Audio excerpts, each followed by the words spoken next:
IPL auction শেষ হয়ে গেছে। এখন অনেকেই বলছে কলকাতার স্কোয়াডটা অতটা ভালো হয়নি, কিন্তু আমার মতে কলকাতার স্কোয়াডটা 2024-এর থেকে বিশাল ভয়ানক হয়েছে এবার।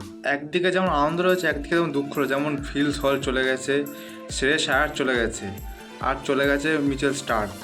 এখন যে সবচেয়ে বড় বিষয়, এখন কলকাতার ক্যাপ্টেন হবে কি? আমার মতে কলকাতার ক্যাপ্টেন হয়তো ভেঙ্কটেশ আয়ারকে করতে পারে কলকাতা ম্যানেজমেন্ট।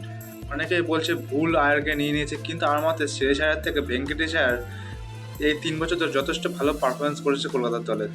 এমনিও তিনি একটা অলরাউন্ডার। আগে তিনি স্পিন বল করতেন, এখন তিনি ফাস্ট বলও করছে। যদি কলকাতার স্কোয়াডটা এখন দেখা, তাহলে কলকাতা 1 থেকে পুরো 11 নম্বর অবধি পুরো অলরাউন্ডারে ভর্তি। ফিল্ড সল শেষে চলে গিয়ে কলকাতা ফ্যান্স যতটা দুঃখ পেয়েছিল, হয়তো এই দলটা দেখে একটু হলেও তাদের ব্যথা একটু কমতে পারে।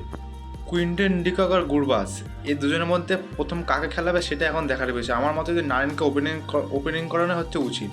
নারায়ণকে এবার কুইন্টেন ডিককের সাথে লেফটি হয়ে গেলে আমার মতে গুরবাসকে করানো ভালো হবে, কারণ দুজনেই একটা লেফটি রাইটি কম্বিনেশন বজায় থাকলে সবচেয়ে বেশি ভালো হবে। কলকাতা 2025-এ হয়তো প্রথমে সুনীল নারায়ণ আর গুরবাস ওপেনিং করবে, তারপর রঘুবংশী, ভেঙ্কটেশ আয়ার, রাসেল, রামানদীপ, রিঙ্কু, বরুণ চক্রবর্তী, হার্ষিদ রানা, ভাইভব আরোরা আর পাওয়েল।